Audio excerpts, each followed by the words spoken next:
What is up, everyone? Welcome to the Fantasy Guides podcast. I am Jesse Preston, and I am joined tonight by the Rippy brothers, the OGs, the original crew of this podcast, Steve Rippy and his brother Casey Rippy. Steven is the owner and operator of Fantasy Guides, and Casey comes on and tells dick jokes most of the time. Right, Case? Small dick jokes. That's right. That's right. Be very accurate with that. That's right. Steven, how are you doing? You moved down to Austin, Texas. We're missing you here in Colorado, man. I know. I miss you guys too. I'm going to be seeing you here shortly, though, Jesse, as I know you have a trip planned down here, and then Casey probably as well, I think. But no, it's been crazy busy. I know you guys are busy too with kids starting school, and me with football season starting. It's just been crazy busy, but I'm super excited to be doing this with you guys again. Kind of like a weekly recap. Going to be pretty laid back, kind of more just maybe not quite as data driven, but more just going over the games and having fun with it. Yeah, that's right. So we're back on. Like I said, this is the original crew. We will still have Andrew and Jacob and AJ helping out during the week. Andrew did an awesome job all off season. Yeah. So we had to keep him on as a host for sure because he's done a great job. He's great. And he brought us into that YouTube community, which has been helpful as well. So hats off to Andrew. But yeah, we thought for Sunday nights here, we'd get the original crew back together and kind of have a reaction pod.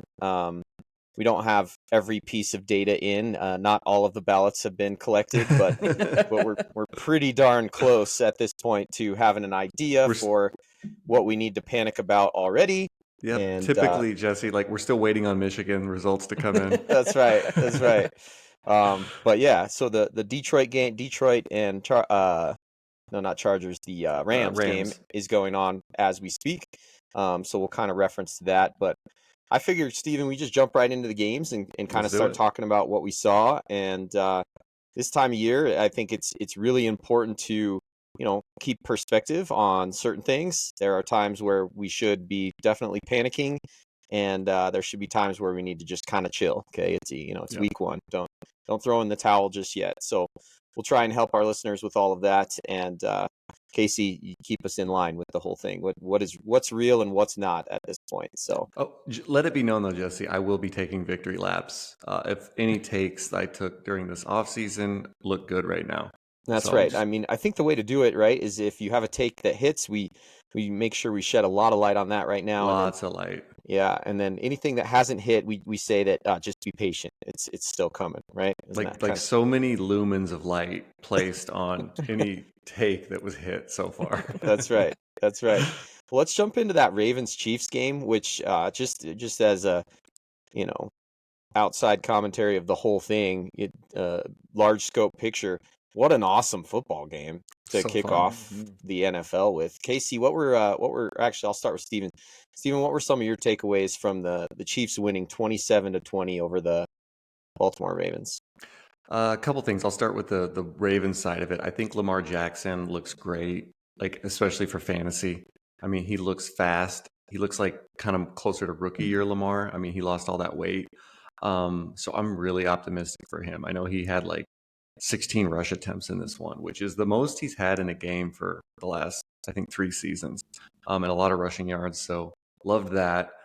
Derrick Henry didn't look great, but this is a really good defense, and they were playing from behind a lot. So we did see a lot more Justice Hill than I would have liked to have seen, but not panicking. And Henry still got that touchdown, so happy about that.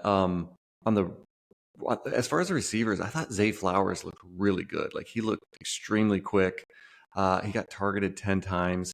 Didn't have like a big game by any means, but he did get missed in the end zone, so he could have had a better game towards the end of the game there.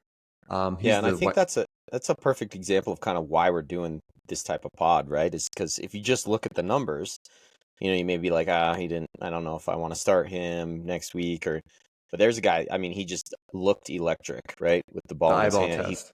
He passed the eyeball test. So totally agree with Zay Flowers. Yeah. And then also passing the eyeball test, and also flunking it are the 2 tight ends. I feel like Isaiah Likely, and he looked amazing. He looked like the guy we talked about in the draft process 2 years ago. Like, he looked athletic. I know he didn't test well as far as his 40 time went, but everything else, like his vertical, his other metrics that he did at the combine were really good, and he looked super athletic in this one, which was the opposite of Mark Andrews, who everyone joked was playing left tackle in that game. Who I thought Andrews looked slow and plodding. Maybe it's an overreaction, but it does seem like tight end or Isaiah Likely is the tight end one in that offense. Case, what do you think? I mean, he got 12 targets. 12, yeah. That's pretty good. He should have, I mean, he was one toe shy of coming up with another reception and a touchdown in that game. The Kevin Durant toe. Yeah, and I don't know that I've ever seen Mark Andrews stop on a dime and let a defender fly by him and then strut into the end zone afterwards. Not quite like that. No, that play was incredible. That was just I remembered it as soon as I saw it. I was like, oh, that's just like that Lamar Jackson high school highlight, you know. And then Steven and I simultaneously in the text chat, we said, it's the back juke stick. You know, yes. You remember playing NCAA football? Yeah. The only thing I hate is when you accidentally mistimed it and you'd be running and you do the back juke like in the middle of the field. Yeah, that was never good. No. And then on the Chiefs side of the ball, kind of a down game for Mahomes, but I think he's going to have some big games in this one. The fact that Xavier Worthy can score so easily, like that guy his speed was apparent in this one. I think he's going to make Mahomes' life a lot easier, and Mahomes is going to have some big games. This defense gave up the fewest fantasy points to quarterbacks last year. So the fact that he didn't have a big game isn't that surprising to me. He still almost threw for 300 yards. He was 20 out of 28. He's going to have some monster games this season. And then I think, do you guys think, I saw some people tweet about this or post about it, but Rashee Rice is feeling like Michael Thomas 2.0. Mm-hmm. Like just a physical receiver who's not incredibly twitchy, you know, or fast, but just like the slants. Was every catch he had a slant? Yeah, I mean, so. All over the middle of the field for sure. Mm-hmm. I mean, that is where he operates, and you know, as a quarterback, that is a nice, easy security blanket to just come down to kind of at any time. You know, I think he's often the hot route guy. So you got a blitzer in your face, and you just hot route that slant, and that's kind of what Drew Brees did with Michael Thomas all those years. Yeah. So I think maybe Rashee Rice isn't like as good as his fantasy numbers will show, but he's great after the catch, and he's going to get those targets all season. So he's going to be great for fantasy. Now, Casey, are we panicking on Travis Kelce? Did he also look old? Well, it's tough to panic whenever any team plays the Ravens. Like Steven was saying with Rashee Rice, he should have had an even bigger monster of a game, but the Ravens are very well coached and very smart, and they make adjustments. And several times I just reflect and I go, oh, if this was the Broncos, it'd be a slant 5 times in a row and it'd be a touchdown on the fifth throw. Or against the Raiders. Yeah. And he plays those teams twice. So yeah, exactly. So I think I would take anything with a grain of salt. Kelce did, but I felt this way about Kelce last year. He did look slow. He didn't look the angry Kelce like I've seen him before, but I don't think it's going to matter. I think he'll still get his share. I do worry that his share is going to be a lot smaller this year. Yeah, if the other receivers stay healthy, and especially once Marquise Brown comes back, I think Kelce could be in some trouble a little bit. I'm a little bit worried. I think these receivers, I still ranked him as the tight end 1 this season, but I definitely don't think he's going to give you that edge. And we couldn't convince Casey to write a bunch of jokes and do a full Cover Zero segment yet. We're gonna keep riding him about it. But Casey, I mean, you got to at least talk to me about that meme you sent me about how close Isaiah Likely was to sending that game to overtime. Just how close was he? He was a Deion Sanders surgery away from coming down inbounds with that catch. And then he sends a picture of Deion Sanders' foot post surgery, missing those front two toes. Yeah, he would have been in then. Yeah. I don't think they cut the shoe off too, Jesse. Yeah. No. Well, I don't know though. I mean, you don't need that part of the shoe. No. What was the kicker back in the day? With the club foot. Yeah. He had the record for the longest time. Dawson? Was it Dawson? I don't remember, but Stinson? I don't know, but I don't know if you guys saw. I'm going to tangent real quick. Did you see Brandon Aubrey, the kicker for the Cowboys, set the record, but they blew it dead right before he kicked it or something like that? Oh no! Yeah, he made like a 66-yarder. 66? I did not catch that. I think it may have been a delay of game. Like they kicked it right at it got snapped right after that. Oh, that is not. Would it have been good from 71? It was. I mean, he booted it, but they were going to attempt a 71-yarder right after it, and then the who the hell they played it? the Browns called a timeout, and then they decided to do a Hail Mary instead. Which, if I'm the kicker, I'm like, come on, I just made it from like 66. God. Yeah, brutal. All right, let's move on to the next one though. All right. Yeah, next game here. I don't think I got anything else really to add to that one.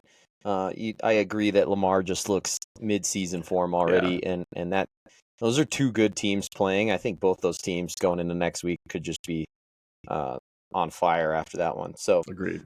Next one here, we got Packers and the Eagles. As you guys were talking about this game, I messaged the group and just said, I get a little nervous about these like international games starting a little sluggish. It's like it just, I think of the Pro Bowl and how that thing just deteriorated through the years because everybody goes, it's a business trip. We're here on a business, but it's kind of hard when you're like in Hawaii for the first time or in London for the first time, or and this one it started a little slow and then got rolling after that, Steven. So what were some of your takeaways from Packers Eagles? That Jaden Reed does look very good. As far as those wide receivers, I've always liked Christian Watson, just thinking the guy just needed to stay healthy.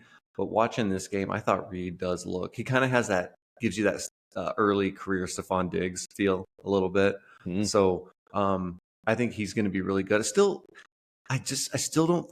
This was a big game for him, obviously, and he scored. One of the things I was knocking Andrew and Jacob about was the guy had a couple of rushing touchdowns last year. I'm like, that's unlikely to carry over. Well, and then he gets the end around 33-yard rushing touchdown. Mm-hmm. I do think he's going to be somewhat inconsistent, though. Now, especially with Jordan Love missing, probably a couple of weeks at least. I think they said 3 to 6 weeks on that. Okay. Yeah, and in this one, Jordan Love could have had a better game. I really liked him this week. He did have a touchdown pass to Reed that was called back. For, I think, holding penalty. So he's going to have better games. I wasn't you do have Malik Willis though, huh? You get to have the Malik Willis experience now. Are you excited as a Packers fan? God. Well, maybe you know what though? Their coaching staff can probably make him look a little bit better. Josh Jacobs, I don't know. To me, didn't look that great. Maybe I was just bitter because I had a prop bet on him scoring a rushing touchdown. So did I. And it just felt like every time he got close to somebody, he stopped right where he got touched. So that was frustrating to watch. And I don't know, the other guy who I did not know, the Wilson guy, I don't know that much about him. Elijah? Emmanuel Wilson, 25 years old. I don't know who that person is. He's a product of Division II Fort Valley State College. There you go. I did not play against Fort Valley State, but that's my division right there, fellas. D2. I'm shocked I didn't know who he was. But I thought he actually looked better than Jacobs in this one from the little bit that I saw of the two of them. So yeah. Well, you look at that box score too. I mean, Jacobs 16 carries, 84 yards. Wilson 4 carries, 46 yards. No, it doesn't matter. Jacobs is going to get a decent amount of volume as long as that's the backup to him. So we'll see. And then on the Eagles side of the ball, Jalen Hurts still only 16 points. It felt like more than that because of some of the big plays. But the fact that Barkley got so many touchdowns in this one. I think that's going to revert back a little bit. Jalen Hurts should have some better fantasy days. He still had 278 yards, 2 touchdowns, and he came close on some rushing touchdowns. But freaking Barkley, man. I went back and looked where I had him ranked because you guys know we do the consensus rankings with me, Jacob, and Andrew. Yeah. And I am going to take a victory lap over those guys right away because I had Barkley as my RB3 ahead of Bijan Robinson. I had Breece Hall and CMC over him. They had Barkley way lower, like behind Kyron Williams and A-Chain and stuff. So shame on them. The funny part is with Barkley is I avoided him in all my redrafts because I own him in Dynasty. And I was like, that's just, do you want to put every single egg in that basket, right? And so, yeah, so my wife swooped in and picked him up and was just like giddy as could be about how awesome Barkley was the first game. And I was just like, I should have just loaded up on him everywhere because, ever since you were the one that first convinced me, everybody was like, he's washed. He's coming off that injury. Everybody was out on Barkley, and you were like, no, I'm pretty sure this guy's an elite athlete. Well, let me go back real quick. Let me just give those guys some props. They were way higher on Jaden Reed than I was. So it looks like there you go. That's one L I'm going to take. But as far as Barkley goes, everybody who dives way into the analytics, which I think is great. I love data. But also just do the math. I did this with like Travis Etienne last year as far as like, do we think the offense is going to be good? If the answer is yes, then put a check. Do we think Barkley's really good? If the answer is yes, then put a check. Do we think the offensive line's good? When you add all that stuff up, it's like, why wouldn't it work? So it's working. I think Barkley could end up being a huge value this year. And that offense. I mean, Green Bay Packers looked good, but they just couldn't outlast the Eagles. The Eagles just, I don't know, they just got too many. They're just so high powered. Like when you got A.J. Brown, Devonta Smith, and Saquon Barkley that you can throw to, that's just an elite offense. Now, I think before you get too excited about Jaden Reed and throw a bunch of fab around if he wasn't drafted, if you're in a a smaller team league or something, he's going to have Malik Willis thrown to him now. Yes, and that's a major downgrade. And then if you look at the target share, 6 targets, 7 targets, 3, 3, 5, 3, it's still spread out. It was very spread out. It wasn't it's not like he's full alpha.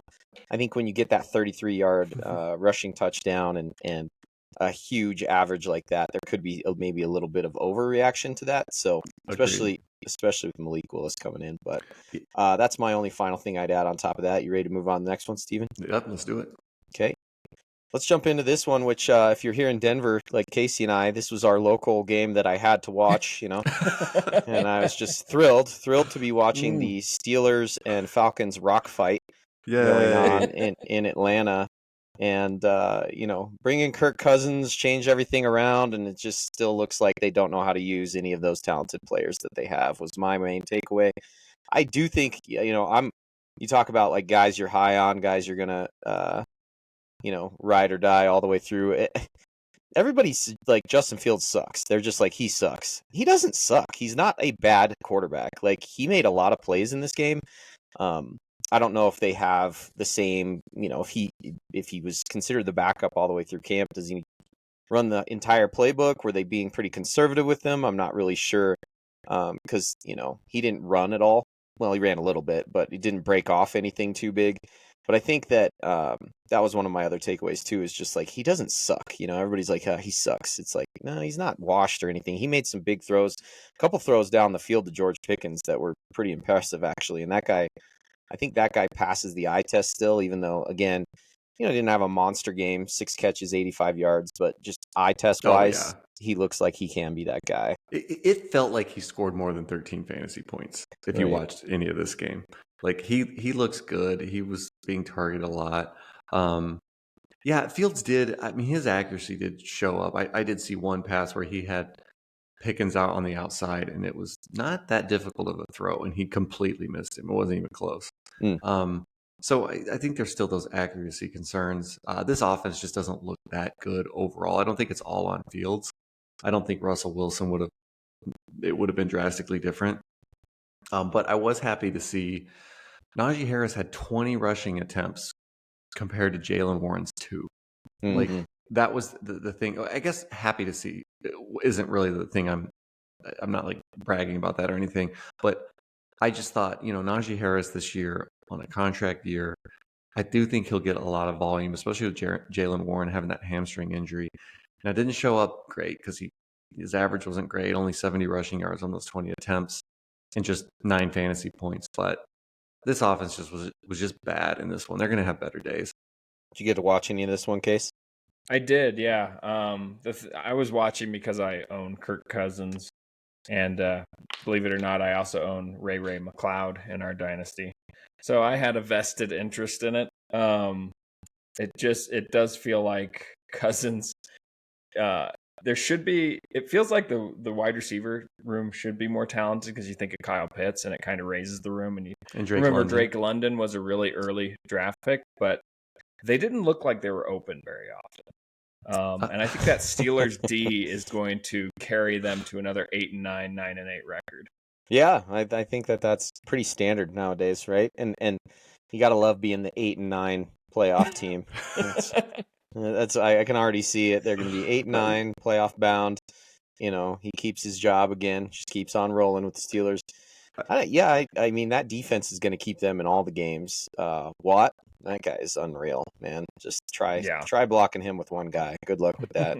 Doesn't it feel like if you're like the 8-9 playoff team, and it's like when you're playing golf, and you're like, hey, what'd you get on that hole? I got a 4. You did? Was it 4? Was it? Is that? It was a 5. Really? Is that really? You sure? Really what you got? Okay, so you're still going to the play. You're gonna say you're a playoff team, huh? Okay. All right, I guess we'll go with it. The Falcons, though, I thought Cousins did not look that good. I thought the only player that actually looked good was Bijan Robinson. I thought he looked pretty good in this one. The Steelers' defense was just good. Like they didn't allow him to make a lot of big plays, but any concerns about Tyler Algier can go away. He only had 3 rushing attempts in this one. I actually bet there was a prop bet that he would have half a receiving yard, I think. Or no, it was, what was it? It was 5 receiving yards, something like that. That I was like, oh, he can get 5 receiving yards. He did not. Oh my God, that's insane.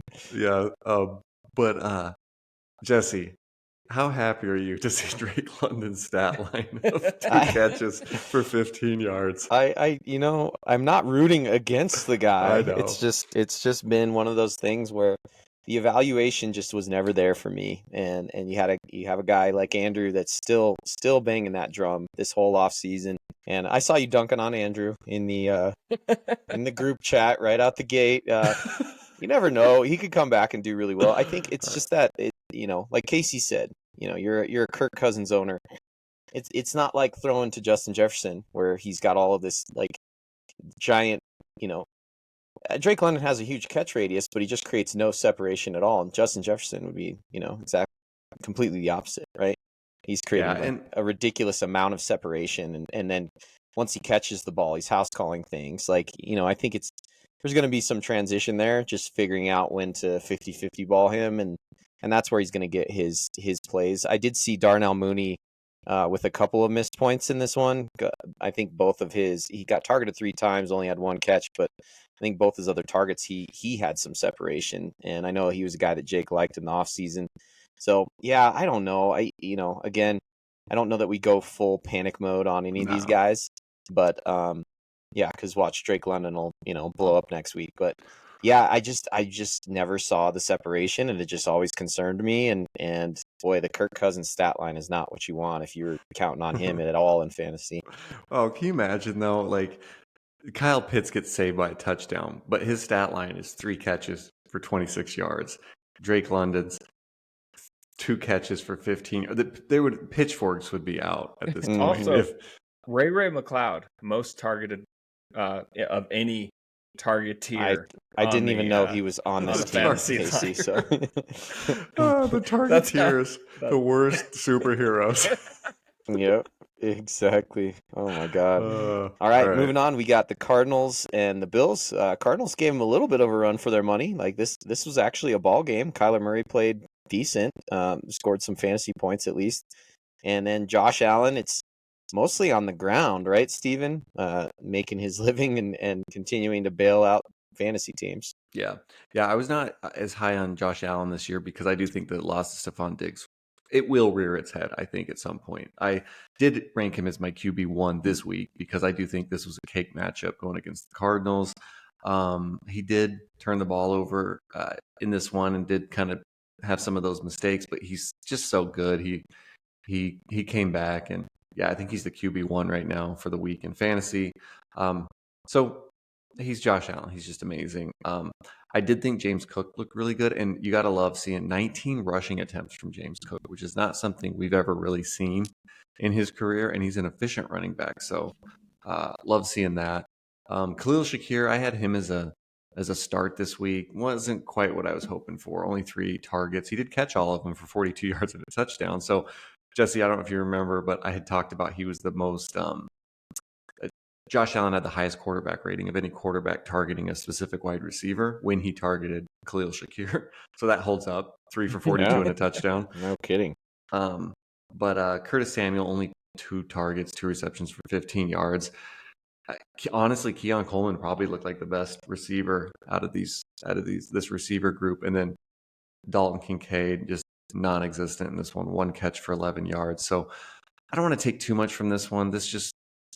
I think we're still working through what this offense is going to be. Yeah, I get a little nervous with those offensive. I thought Kincaid was going to be one of the most targeted guys because, like, where else are you throwing the ball? But, Case, did you catch any of the Cardinals? How'd they look on that side of the ball? I feel like Kyler Murray, he just seems like a guy who just got Call of Duty or something because he doesn't look crisp. He can run around a lot, but yeah, I mean, they showed at the end of the game he missed a wide open Marvin Harrison Jr., which would have been a touchdown easy. He was all alone. I think he might be just getting back into the flow of things a little bit. Maybe it's week 1 issues. I don't think they look terrible, but I wasn't impressed either. It was a tough matchup too on the road. Yeah, you don't want to see 1 reception for 4 yards, which is what Marvin Harrison gave you. But better days are to come. Trey McBride also laid an egg, but you know what? I don't know if you guys saw, every tight end in the NFL laid an egg this week. So he actually had one of the better performances with 8 fantasy points. I will say James Conner. I've learned I grow as an analyst. On paper, you look and you went, James Conner, got to sit him. It's on the road. It's the Bills. And then I went, no, I'm not doing it. James Conner always makes me look bad. And thank God I didn't, because he had a 20-point game. 16 carries, 50 yards, and a touchdown. He had 3 catches for 33 yards, added a 2-point conversion. The guy is just, I was in on him this year. I'm like, screw it. I'm sick of being wrong on this guy. Death, taxes, and James Conner scoring points in fantasy. He's just, dude, he's just a baller. I don't know. He doesn't even look like overly fast or elusive or anything. He's not. He just makes plays, so you got to give it to him. All right, moving on here, we got the Titans and the Bears. Now, I believe, you got Caleb Williams winning his rookie debut by doing nothing. I think that I think it was like there was like a defensive score, there was a special team score, and you end up with 24 points. So not much from Caleb Williams. Will Levis threw more touchdowns to the Bears than Williams did. Will Levis not looking good. Again, I'm not trying to dunk on guys, but weren't real high on that guy either. Man, 93 yards for Caleb Williams, 14 for 29. A couple rookie quarterbacks had a tougher outing today, but yeah, that's an interesting one for the Bears. And then, Fat Kenan, Andrew's been talking about him all off season. Not great, not great. I got auto drafted DJ Moore. I did not want DJ Moore, and I was just like, God dang it. Now I got to sit with DJ Moore all season, but not much there either. Ton of targets, but wasn't super efficient. What do you got for us, Steven? Yeah, Fat Kenan was targeted 11 times. No way. Oh God, 4 catches. Yeah, well, that's not usually a stat line you see with Kenan, like 4 catches. Like, he's usually pretty efficient with his catches. So I need to, again, I watched what I could on the red zone with this one, but I want to go back and see how fat and how old did he actually look, because that sounds fat and old. 4 Yeah. catches for 29 yards on that many targets. I want to say he went out of the game at one point with like an injury or something too. I think he probably tweaked his hamstring for the 100th time in his career. I think I saw that play. It was like in the end zone. I did, Jesse, take the under on DeAndre Swift's 1.5 receptions, and he rewarded me. So thank you, DeAndre Swift, for your 0 catches. Now Tony Pollard, I guess, bright spot, Steven.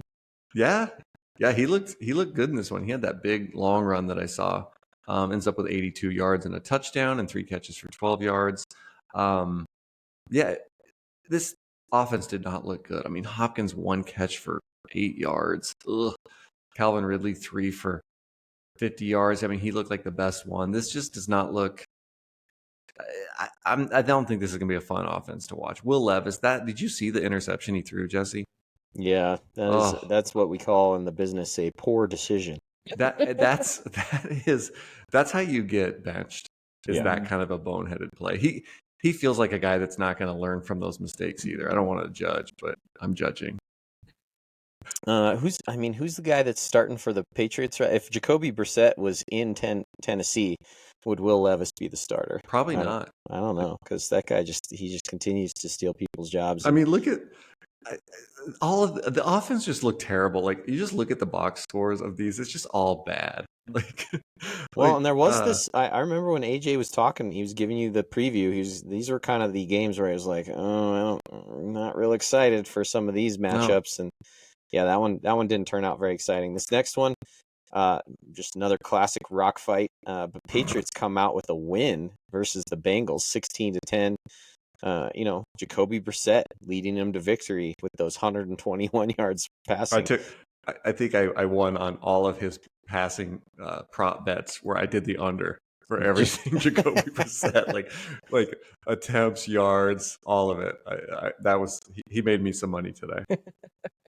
That's awesome. Casey, did you catch any of the Patriots Bengals game? I barely saw any of it, so I don't have a whole lot to add.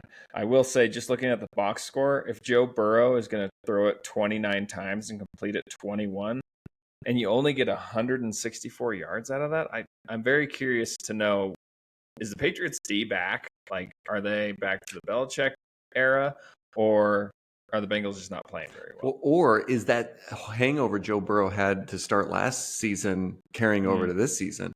Like, that Super Bowl hangover is getting long now, and I don't know. I get Jamar Chase has been weird this offseason with his semi holdout. Like I'm going to kind of practice a little bit. Maybe I'll play in the game. I've never seen that before. I don't know. I'm a little worried about this offense all of a sudden when it was one I was high on up until about a couple weeks ago. Yeah, and I'm nervous about Chase Brown. He's a guy I was excited about drafting late in drafts. 3 carries for 11 yards. He did have 3 catches, but he's a guy that I was stashing on a bunch of benches because it's like I feel like he's going to come out of this backfield, and Zach Moss had more carries at 9. It's not like a ton more, but he did 44 yards and a touchdown for Zach Moss. So, and some catches for Zach Moss. So Chase Brown, maybe not the RB1 I was hoping for there in Cincinnati. Yeah, and also it's just one game, but man, Ramondre Stevenson, I was not somebody I was into this year. Did not draft him in any leagues, wasn't really targeting him, but 25 attempts, 120 yards, a touchdown, also 3 catches for 6 yards. Antonio Gibson wasn't even used in the passing game, so we'll see. That was 1 week, but Ramondre Stevenson stood out as a true bell cow in this offense. All right, next one here: Texans 29, Colts 27. If you're on social media and you see Anthony Richardson's throw, you go, man, he must have tore it up, and then you look and it's 9 for 19. There's those accuracy concerns that we have, Steven. We got it, right below 50% there, and it doesn't matter. That's the thing. My only concern with him is, will he stay healthy? And there was a couple of plays, like one where he scored a touchdown where he shouldered into 2 defenders, and another time where he got sacked where he got thrown down hard on his shoulder. And I'm just like, okay, if he can stay healthy, I think he could be a top 3 quarterback. It's just that it makes me nervous. But for today, I mean, he looked amazing for fantasy. And then Casey, you had Alec Pierce going for 125 and a tutty, right? Oh yeah, obviously. That's that throw you were talking about. I think he threw it 95 yards from one end zone to the other on that play, but that was a big chunk of it. But yeah, very surprised he is. I mean, completely making a Donnie Mitchell look like he's irrelevant. Mitchell got 5 targets, 1 reception, whereas Pierce only got 3 targets and 125 yards and a tutty. Yeah. Also, did you guys remember Ashton Doolin existed? No, I don't even know who that is. He was like, I think he's from, is it Iowa? 54-yard touchdown. Yeah. Who is this guy? I want to say he played at. It doesn't show on Sleeper what college he went to. I want to say he was like history. No, it doesn't tell me anything. No. Casey, look that up while I talk about him. But I remember it was like 3 years ago. He was kind of like one of these sleeper wide receivers. But then he got hurt like his rookie year, and then I think they drafted Michael Pittman, and then it was you didn't hear about him anymore.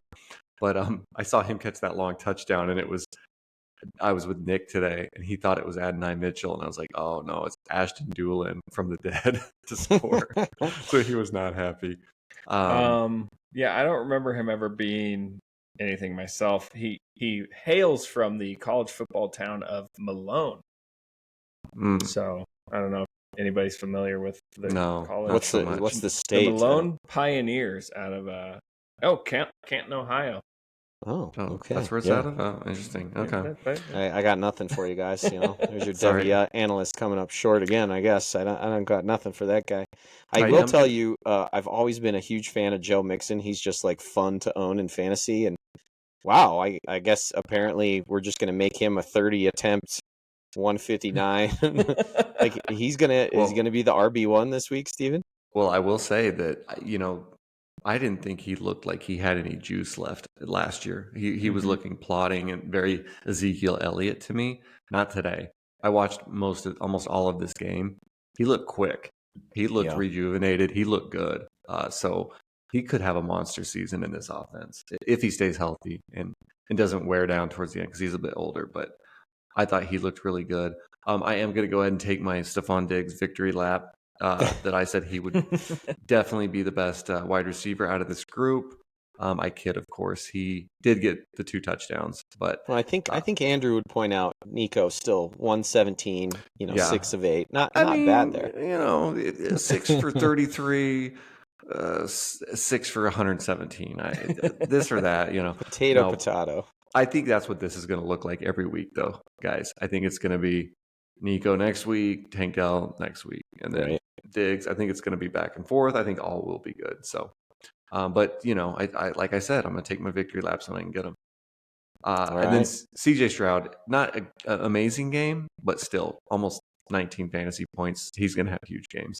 And this is why we had that post earlier this season to sell CJ Stroud because of where people are ranking him. He's a fantastic real life quarterback. Yes, he is. But pocket passers are very difficult to enter that upper tier of being a top 3 QB. Yeah, just look at Anthony Richardson on the other side of that, a little fantasy scoreboard. Complete less than half of his passes and have a better day. Yeah. Yep. All right, this next one here, Casey, I'm sure your Cover Zero guys had some people on the ground for the pre-game arrest or detainment. Sorry, it was just like a detainment of Tyreek Hill. Dolphins ended up winning this one 20-17. I feel like the Jaguars gave this game away. They had opportunities to win this, opportunities to put it away. ETN looked fast, and then, man, that fumble just kills that score because he could have had a much better fantasy day. He fumbles right at the goal line, and, that's pretty rough in a game where you lose by 3. I also saw the worst 4th down attempt of all time. I don't know if you guys saw that, where they handed it off to ETN, and he ran backwards for like 13 yards on the 4th and 1. Like, it was just a terrible play call. Jesse, we all know that the worst 4th down try belongs to the Colts and Mr. Pat McAfee. Pat McAfee. Pat McAfee. Yeah. Pat McAfee. However you want to say it, but Yeah. yes. That was a bad one. You are right. I remember that one.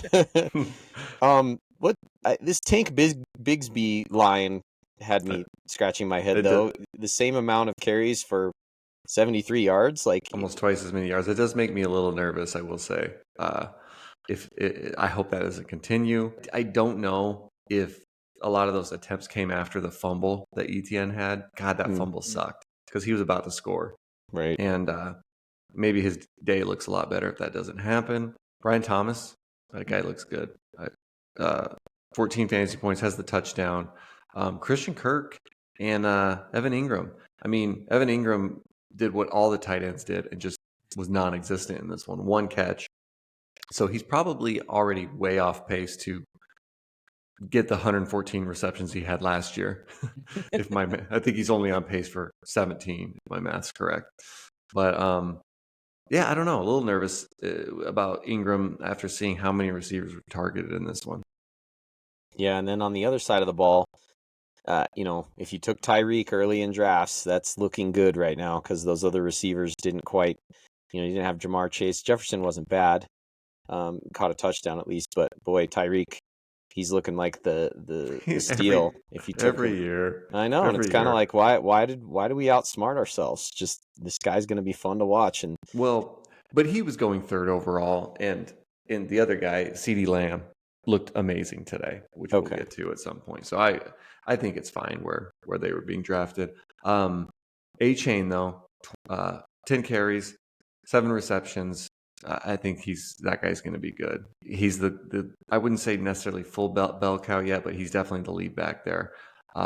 This game just kind of underwhelmed because it was one of the higher over-unders of the week and just didn't quite live up to the hype. But it is funny looking at the Dolphins stat line. There's only 3 wide receivers with targets in this game. Waddle, Hill, and Berrios. That's why Waddle and Tyreek are going to do so good. Even though they're both good, they're not throwing to any other receivers in these games. Yeah, Achane 7 for 7 on catches on targets. I mean, that's where most of his points came for. 10 carries for 24 yards is not that impressive. No. 2.4 per carry, but you get a touchdown and you get a touchdown and catch 7 balls. Looks fine. Really hurts his average yards per carry. That's sitting at before this game, I think it was sitting at 8.5 or 9 yards per carry.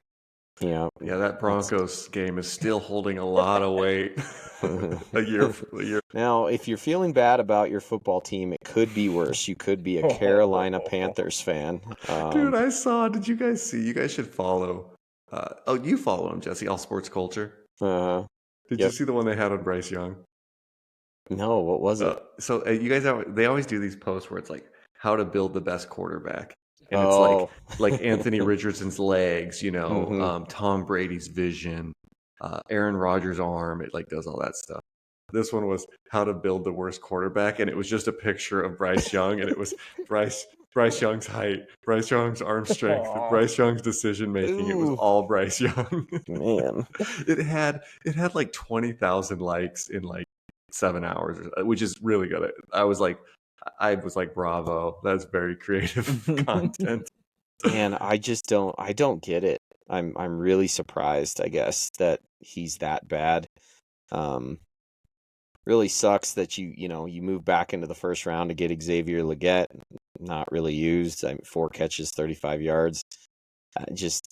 What is the bright spot in this Panthers box score here? I'm having a hard time finding it.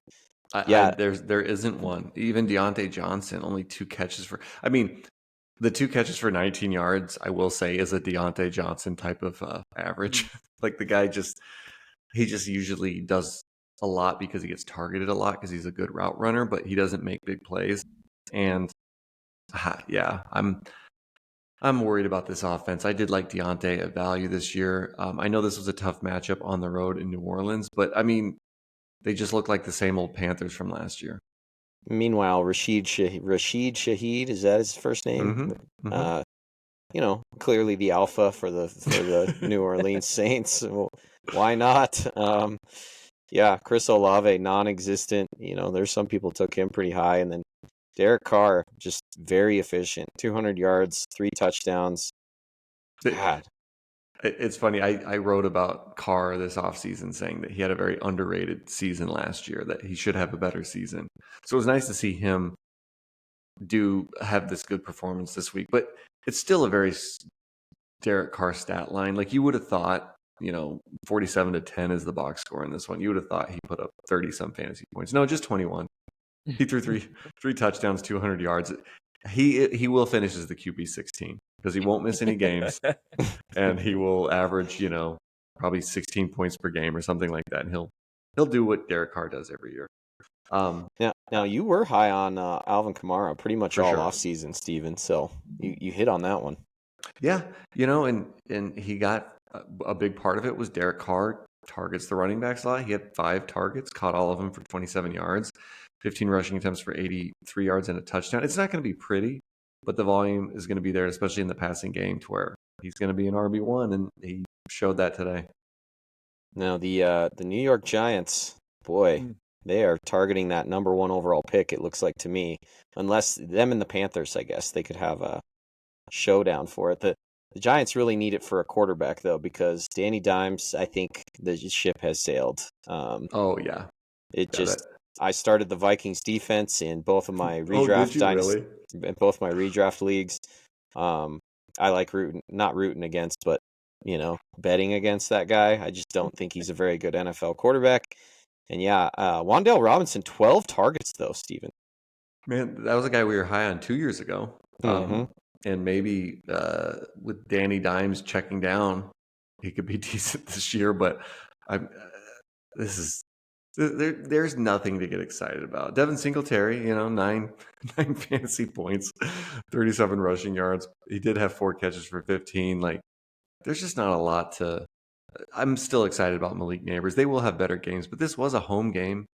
It's not like the Vikings are anything special, and they got blown out in this one. Casey, how would you play if you were a football player and had to wear those uniforms? Would you play well? Man. God, definitely would hurt my basic morale to start the game, and then it would also hurt my confidence at the same time. Those are the ugliest looking uniforms I've ever seen. Yeah, there's no good parts to them. Now imagine if the Steelers put on their throwbacks, the Bumblebees, and they went up against the Giants in their throwbacks. Would that be the most visually unappealing game you've ever seen? The only thing that could compare is you take Kyle Orton and you do the vertical stripes, the brown and yellow Broncos throwbacks. Oh, yeah. Do you remember those? That was so bad. Not horizontal stripes, vertical stripes on the socks. And Casey sent me something. Show me a player that has negative drip. And it was a picture of, oh man, who's the quarterback? He won the Heisman. Sam Bradford. It was a picture of Sam Bradford, and I was like, yeah, I see your Sam Bradford. I rate you. Here's a picture of Kyle Orton in a Broncos uniform with his neck beard, leather chin strap, baggy sleeves, nothing fits right. I won that. I clearly won that. Oh yeah, clearly. I got a dunk on that one. So you're right. Bradford was negative drip, but this guy was more negative. Did any quarterback look like he disliked playing quarterback more than Kyle Orton either? It just looked like he wasn't having a good time every time. Steven legitimately stopped watching NFL football. The only thing that saved it around the Kyle Orton era is you're like, you got to play fantasy football. This is really fun. And I was like, I played real football. I don't know what this fantasy thing is that you're all, and you're like, no, it'll make it fun. The Broncos, they're not fun to watch right now. And then, and then Tebow came and that was fun for a little while. But yeah, fantasy football is what really saved it for me. Kyle Orton, he tried to kill it. He tried to kill my interest in the NFL. He tried as hard as he could. He tried as hard as he could. And here another bad team, which one of these guys wants a top quarterback? I think the Raiders are definitely in the running for that as well. Well, wait, hold on. We got to talk about Minnesota real quick. Oh yeah, what do you got? What do you got on the Vikings? Well, everyone was talking about how Sam Bradford started the game. Sam Darnold. You got me on that. That in your head. And now I get a point. No, Sam Darnold was started 10 for 10, and everyone's like, I feel like there was a lot of people taking a victory lap that, Justin Jefferson's quarterback proof. Let's just remember who they played. That's all I want to say is Justin Jefferson did finish with a touchdown and 15.9 fantasy points. But where is he on the week, actually? He's currently, because I was like, at his price where he was going in drafts, people were drafting him like he still had Kirk Cousins as his quarterback, I felt like. And I was just kind of like, I guess he's the wide receiver 13 right now on the week. Let's see what happens when we have full season of Sam Darnold. I think he's going to have some down games in this one. He doesn't catch that touchdown, the little slant route. We're talking about an 8-point fantasy game, so keep that in mind. And then Aaron Jones. I told everybody that asked an Aaron Jones question to start him this week. 14 rushes for 94 yards and 2 catches for 15. You start Aaron Jones when he's healthy. He's healthy right now. That won't last forever. So as long as he's healthy, keep him in your lineup. But just that hamstring's waiting. It's ready. All right, this next game here, the Chargers in Harbaugh's debut, they got a layup with the Raiders, who I think will be maybe the worst team in the NFL this year. Beat them 22-10. Not a lot to get interested in on the Raiders side of the ball. I will say, though, 8 targets for Brock Bowers. They were trying to get him the football. He had 6 catches for 58. With as dismal as this tight end group looked this past weekend. It looks like one of the better stat lines I've seen. Right? I mean, they're at least trying to get him the ball. So, I might have to. I have him in one league. I think actually both my redraft leagues I did the no tight end strategy. It's looking like a good one, 1 weekend. Yeah. So, but I do have Brock Bowers. I may have to keep rolling with him if they're going to continue trying to get him the ball if he's healthy. So. Yeah, Raiders look bad. Gardner Minshew looked bad. Did you guys see the fumble he had? I missed it. It was like he was trying to throw, I think, out to like a quick like what do you call that, Jesse? When the wide receiver just right off the start just stops in like a screen, almost like a little screen to the wide receiver, and like looked like he was going to throw it out to him, but like the ball started to slip out of his hand. He ended up throwing it backwards. Oh God! So like he's like he throws it backwards, and then the Chargers recovered it. And mind you, the guy that recovered it, well, the first guy did not quite recover it, but he almost did. He would have housed it for a touchdown. Chargers do end up getting the ball, but the only reason I want to bring that up is 7 weeks ago I was looking at it, recommended not drafting the 49ers. It was kind of a joke post, like a kind of a trick post, but I said a team to target the defense you want to target, and had a picture of Nick Bosa.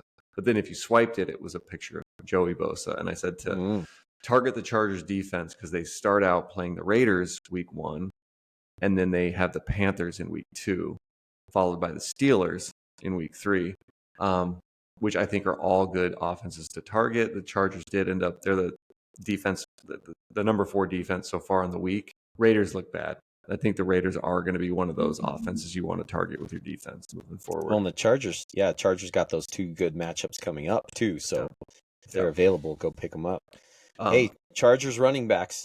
I told you, Steven. I didn't know which guy it would be. I just threw, just take a handful of rocks and throw them at the lake, and one of them will land in it, right? It landed. Yeah. J.K. Dobbins, baby. Yeah, no. Dobbins looked good. If this holds up, man, what a value he's going to be for late round running back drafters. 10 carries, 135 yards, a touchdown, 3 catches. Yeah, 22, almost 23 fantasy points. Do you think that either him or Gus Bus or both are worth targeting in redraft as a? Because I'm guessing they were not drafted. No, Dobbins was. They were both drafted. They were okay. I think they were going in like the 12th or 13th round, somewhere in there.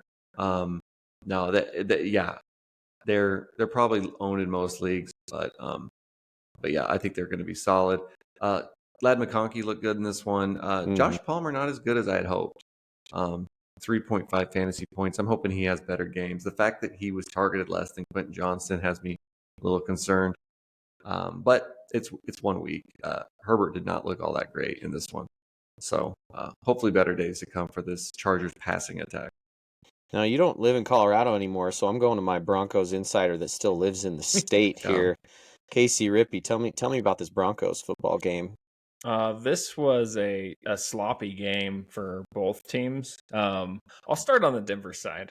Being a Broncos fan, I think I've come to realistic terms with this team after watching that game. Sean Payton decided he was going to implement a vanilla offense, completely vanilla. It's just going to be short, little dump offs, little screens all game because I don't want my quarterback's confidence to be shot. Bo Nix looked like a rookie. He should have had 3 picks. He only had 2. Or he should have had 4 picks. He only had 2. As far as like fantasy wise, I think you'll have better days in Denver, but I don't think they're going to be for like 6 weeks. I think if you want to like stash a McLaughlin, I think he'll be much more valuable later because I think right now there's no vertical threat on the Broncos offense whatsoever. They don't have anybody that's stretching the field. Mims isn't out there, and Franklin's not out there on any plays. It's just they're tall, slow guys. And on the Seahawks side, Kenneth Walker looks like one of those running backs that we should have gone no-brainer. This guy, the RB1.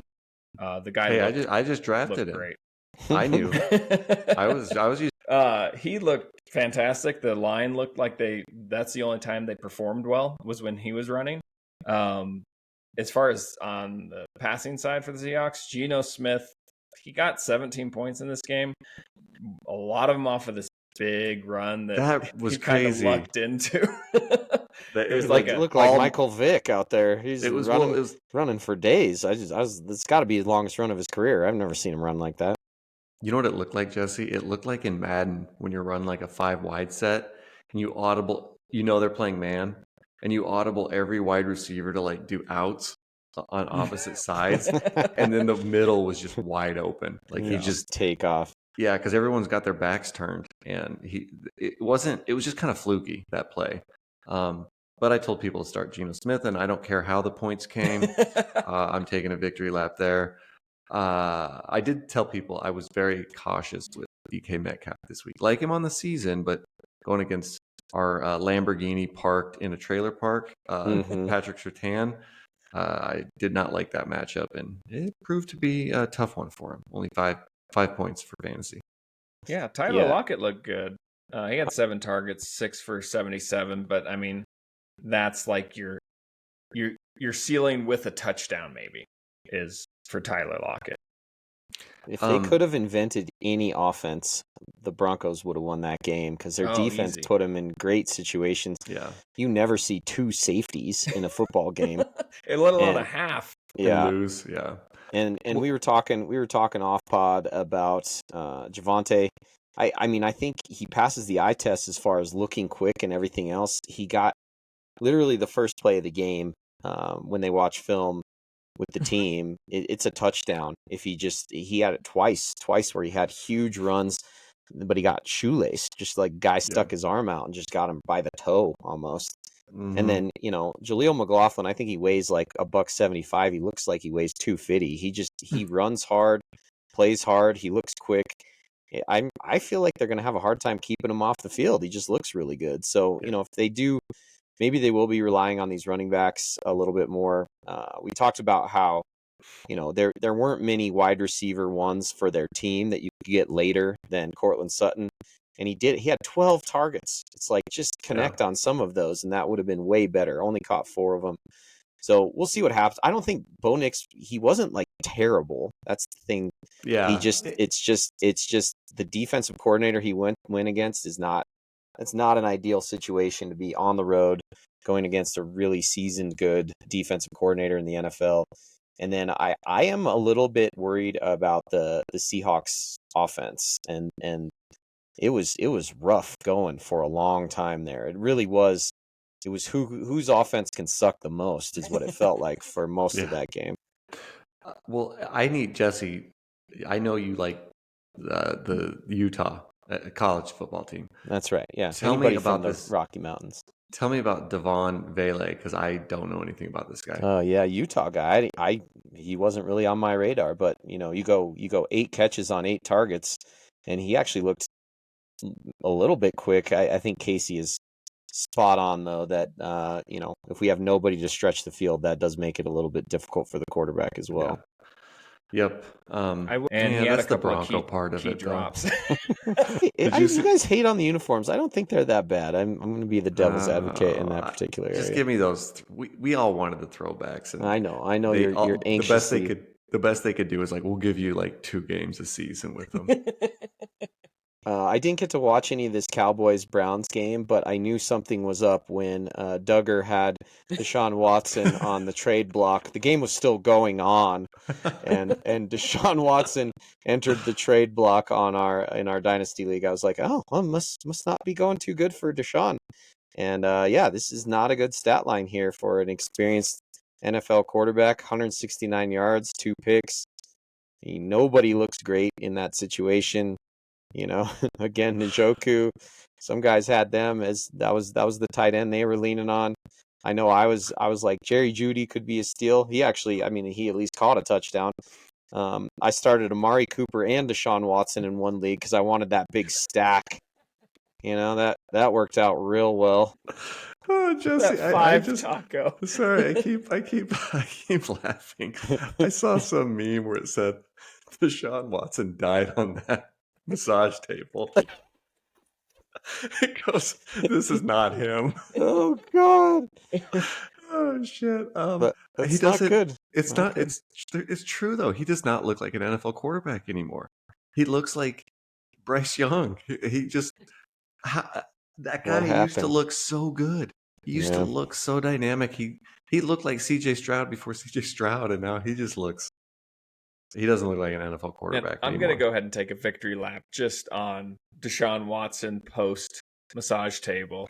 I always said there's no way that you just come back and are the same person and are confident when you know that there's a bunch of people in the stands that hate you, for what you did. So, that's my victory lap of the Well, he's so likable, right? He's shown so much remorse and everything. He's just like, F people if they don't like me is kind of his attitude. So it's, I'm sure, I'm sure that works out really well when you go to other cities.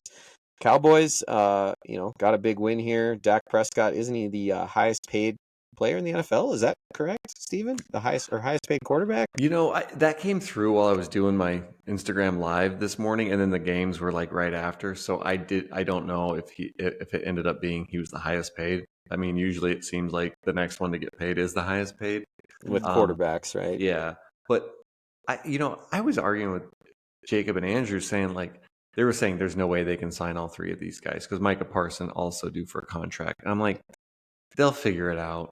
Jerry Jones will figure out a way to get it done. And so we're still waiting on Micah Parsons, but I just don't see any scenario where you let any of those 3 walk. Like I would take Dak Prescott as my quarterback. I know he hasn't won many playoff games, but I don't care. The guy does look good. I did have him as a sit this week because this was a tough matchup. The Browns do have a really good defense. I also said to sit Ezekiel Elliott, and he actually scored a touchdown and actually looked a little fresher and better than I would have guessed. Some hurdle a guy, and I was like, was that Zeke? What? Yeah, he hurdled a guy. But yeah, no, hard to not a lot to take away from this one. CeeDee Lamb only had 5 catches for 61 yards. I say only, but he had a tough matchup, and he looks good. Like the eyeball, you talk about the eyeball test. CeeDee Lamb looks like he's just not even trying and is just really good. So I know the box score wasn't great for him in this one, but it was a tough matchup, and he's going to have some monster games.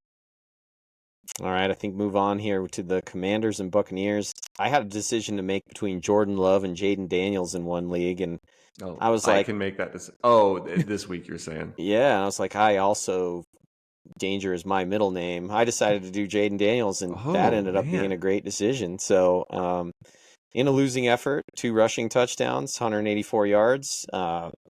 Still looks dynamic even at this level. That's going to be big.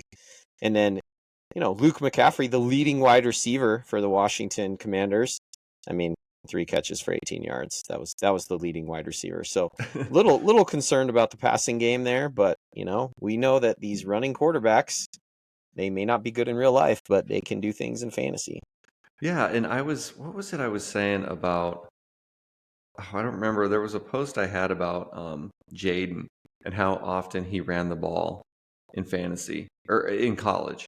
And it was something like, I'd have to find the post again, but it was something about how often he ran it and how I think that will translate to the NFL. He had 16 rushing attempts in this one, and he looks good rushing. I think, Jesse, your only concern was, will the guy hold up? And I think there's still reasons to be concerned about that. But well, and like I said, the receiving numbers. Look at the receivers, and they're not necessarily pushing the ball down the field, or every single one of those guys has like 13 yards receiving. So yeah, a lot of checkdowns, everything else. But yeah, I mean, design the offense around him. Maybe we'll have some fun stuff going on. Oh, I found it here. He in college, during his college career, he averaged 10.8 rushes per game and about 60 rushing yards per game. Well, he's already doing more than that here in the NFL. So that's not going to hold up. He's not going to average obviously 16 rushing attempts every week, but I think he could get close to 10 every week. And yeah, that feels like a 1,000-yard rusher when the season's all said and done, if he stays healthy. I'm a little bitter about seeing that stat line because in one of my home leagues, he went one pick in front of me by a guy who already had 2 QBs. And then to make matters worse, he dropped him like a week before the season start. Just want to name drop here who he dropped him for. Sir Darius Slayton is who he dropped him for, and I was not next on the waiver, so somebody else quickly scooped him up, and that was the team I played against. Was who what kind of league is this? What kind of leagues are you in? These degenerates that you hang out with, Casey? He's actually the only guy in that league that, it's kind of sad, but the person who originated the league died, and that's the only link to this guy. Don't ever bring up these kind of stories again, Casey. God. That guy's the only link, so that's the only way we know him is through a corpse. Well, now I see. Sorry. I do feel like Andrew might have to change his tune around these old wide receivers, though, because he's just all in on these young guys, and here we have Godwin and Mike Evans sitting right atop the wide receiver list for the week. Once again. I was high on both these guys this week. I didn't post anything about Mike Evans because I thought it was pretty obvious that he was, should have a good game this week. But I did post about Baker Mayfield, and I thought he was a good streaming option this week, and he had 4 touchdowns. So this offense looks good, partly because the Commanders' defense is just horrific. Their pass defense is non-existent. We knew that going in, and they could be one of the worst in the league. Yeah, but I mean, God, they just keep getting it done. It's funny in the one league because I went to a high school football game. I knew I was drafting, and I was like, it's okay, I'll sit in the stands and draft. And then I forgot. I'm at a high school football game. Everybody's talking to me, and I go, oh yeah, I got to pull this out. So the 2 receivers that were taken for me by the computer were DJ Moore and Amari Cooper. Great games this weekend, and Dalton Kincaid. And then I got Taylor and Henry. So my first draft choice was Chris Godwin. I was like, I got to go Godwin. And what a good pickup. That helped a lot. I think I might actually still win, even with Kincaid with a 2.1, Cooper with a 3.6, because Godwin's bailing me out. 8 targets, 8, and caught all of them for 83 yards and a touchdown. One of the things we talked about is because we did a Godwin post saying that we thought he was going to have a big year, was that he didn't score very many touchdowns last year. Like, he had a decent season last year as far as like volume. He just didn't score very many touchdowns. Well, if he gets the touchdowns, you start to see the good games coming in. All right, and our final game here. This one went to overtime, guys. I don't know if you were following this in your background. Dang, this sounds like we missed a good one. Well, and I don't know if it's final. Is it okay? Yep. Yeah. It says 0-1. It doesn't say that. It said 0-0 still on the Rams thing for a second. 26-20 Lions win. Yep, in overtime. So yeah, we've been jumping on the pod here, so we didn't get to watch a ton of this. David Montgomery just continues to do his thing. Jahmyr Gibbs did get a touchdown as well, and Javonte Williams. Holy cow! That's what I meant. Jameson Williams, not Javonte. Jameson Williams has arrived. There you go. Finally had his welcome to the NFL moment. 5 catches, 121, and a touchdown. Caught a 52-yarder. Guy I was extremely high on in that class, and have just been like will this happen? And we kind of decided this was it, right? This is like our last year that we're gonna be like, can this guy be good? Well, he looks good in this one. This is the worst stat line I've seen from Amon-Ra St. Brown in the last 2.5 years. 3 catches for 13 yards. I just chalking that one up to a little bit of fluke and maybe a little bit of the Jammo arrival, but that's a surprising stat line because this was a good matchup for him. I gotta give props to Jacob. He's been saying not to panic on Kyren Williams, and Kyren Williams got all the carries. He did score a touchdown. He Blake got Corum, it has on here. It just shows. It says his name and 0 points. It doesn't even show a stat. So I don't know if they're still updating that or what. But I don't think he did anything. So and then, a guy I was really high on in the offseason was Cooper Kupp at his value. 14 catches, 110 yards, and a touchdown. 21 targets. 21 targets, yeah. 14 catches on 21 targets. I tried to say, a huge part of Nakua's success was he wasn't around. When he came back, they kind of split it, and then Nakua did get knocked out of this game, so that probably led to part of that as well. So, yeah, didn't want to see that, but I thought Nakua's value was extremely, he was pretty expensive, right? Very, very early in drafts, whereas you could get the cheaper Cooper Kupp later on. That has paid off thus far. So yeah, that was one of those things where I was high on. I liked both those receivers this year, but I did acknowledge that the gap between them seemed vast. And then last year's tight end won 4 catches for 45 yards. I mean, I did see right before I came up, I think I saw his long on the day. Sam Laporta had an 18-yard long. He looks he still kind of passes the eye test, but maybe it was just a bad weekend for tight ends, huh, Steven? It was a bad weekend for offenses in general. This had the highest over/under and the highest implied team total, and it was just, 46 total points. That's okay, but it had to go to overtime to do that. Right. So just offensively, this was just not a great week. Defenses are just getting better in the NFL. A lot of the higher scores you see are because the defense got either a turnover or a bunch of turnovers or touchdowns. I think the NFL you kind of see this a lot in week 1 since they've gone to a 3 preseason schedule, and they don't even really start their starters for 2 of them generally. Week 1 is still part of preseason, so I wouldn't panic on anything right now. Yeah. Give it a couple few weeks, and that's what your team's really going to be. Except for Drake London, he is who he is. I'm just kidding, Andrew. Sorry, buddy. Yeah, I think the other thing that you have to, if I played a lot of years and it never failed. Every single fall camp, the defense was kicking our ass. I was an offensive player, and we were always getting beat. And part of it is, and I've heard it described this way by analysts and stuff, is defense is reactionary. You don't have to put in that many calls or anything. The playbook is a lot thinner, and you just react. You see and react to what's going on in front of you. Whereas, these NFL offensive playbooks, holy cow, the verbiage and everything else, teams are still trying to work through a lot of different things. And yeah, I think you kind of ride the rookie quarterback thing when you're streaming defenses for these first, or Danny Dimes. If you got Danny Dimes or a rookie quarterback, I think you start your defenses against them because it just takes a little while. Like Casey said, what was it, Casey? 6 weeks? The Broncos will have it figured out. Something like that. I think that's a good number to kind of look at as far as when to panic. For me, it's week 6. The first 6 weeks for me, offenses are still figuring out their identity. And that goes also for players that just show out of nowhere. Take those with a grain of salt. Except the only exception I say is usually the really good playoff teams. So Chiefs, Ravens, they brought it. They looked sharp. They looked good.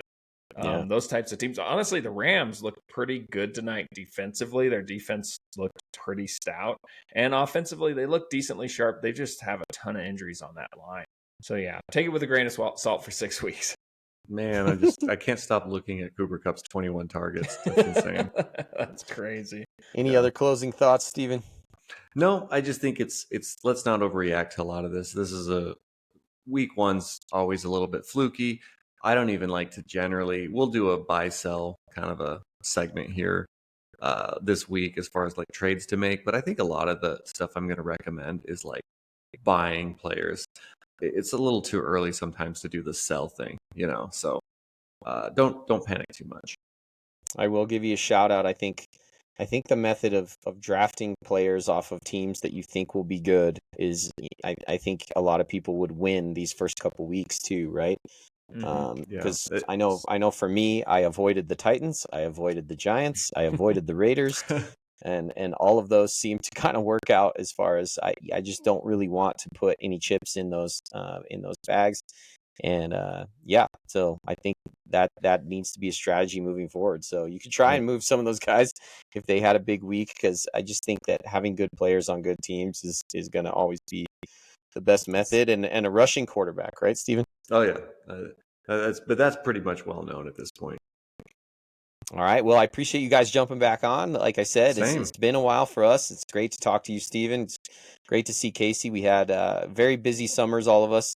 We let the younger guys take over, and they've been doing a great job. So we appreciate you. Make sure you follow Steven at Fantasy Guides on Instagram and on fantasyguides.com. Casey, you can find at Cover Zero, right, Casey, on Instagram? That's correct. And I am at Devi Rookie Watch on Instagram. And Jesse, I do want to do some of these college recap things. I'm trying as hard as I can to get caught up, and then I want to do some of those collaborations with you. So as soon as I can get going on that, we'll try to get one out this week. Love it, man. I can give you just the 30-second rundown here from week one. Cam Ward from Miami. Every year there's a quarterback that really shoots up draft boards. And, everybody was all high on Shadur Sanders. I'm about ready to bury him on my list and put Cam Ward at the top already. Looked really good they went on the road and just kicked the crap out of the Florida Gators. So Miami Hurricanes look like the team to beat in the ACC, and Cam Ward looks like a full-on NFL quarterback. So that's one to keep an eye on. Ashton Genty, we now have 2 weeks of data. He had a huge week against Oregon too, which Boise State running back. He might be my favorite running back because, again, when they get to the league, it's the Kyron Williams thing where guys, if they can catch, if they can run, if they can break long runs, like all those things are just, if they're a utility guy like that, look really good. Tetaroa McMillan, I don't know if that's how you say his first name. I might be mispronouncing that, but I think he could be from Arizona, maybe the top wide receiver in this upcoming draft. He gives me very not Randy Moss Hall of Famer vibes, like young Randy at Marshall vibes. He's thin, but he catches the ball and just house calls things. He caught 10 passes for 304 yards and 4 touchdowns. Saw that. That was insane. That is insane. Damon Ward Jr., a little sleeper from North Texas, 12 catches, 230 yards in week 1. And then have you guys been seeing all the Jeremiah Smith hype coming out of Ohio State? This guy, this wide receiver, they're calling him the LeBron James of football right now. Oh, wow. He's just that good of a wide receiver. They're already saying, I have seen some of about he's going to be better than all of those other guys from Ohio State. Jeez. And then week 2, probably Quinn Ewers was probably the biggest winner. He went up to Michigan and just put one on the Wolverines. And Steven, you talked about that building the worst quarterback thing that they did for Bryce Young. I saw that and this poor kid. I feel worse when it's like a kid in college that they're doing it to, but they got this kid up in Michigan. They did the same thing for him where it's building the worst quarterback. So Michigan looked terrible. Texas went up there and just whooped them. So yeah, I saw that. That was losing Harbaugh. It's they had their run, I guess. Yeah, and then Case, I'm very nervous about our Buffs, buddy. I think this is going to be a 3 or 4 win season, I think. Beginning of the end, it could be. I mean, when you have that much talent and you can't capitalize on it, there's not going to be another round of guys that want to come in and showcase their talent if you're not winning. Well, somebody needs to tell the guy that you can have NFL draft picks at the skill positions. If you don't surround them with an offensive line that can block for them or a defensive line that can get pressure, it don't matter. Ask the guys in the SEC how you recruit. And they recruit, they start with the defensive and offensive lines and then work out from there. That's why Texas is so good right now. And that's why I told Nick, Hey, my boy Steve, he lives in Austin now. I think I'm full in. Hook 'em. Look at this, Steven. Hook 'em horns. All I think season so. long. I think so That could be too. my squad. For sure. All right, let's try and catch a game. Well, thanks for coming out, guys. Have a great night. Peace. All right, see ya. Bye. I guess I gotta end this thing.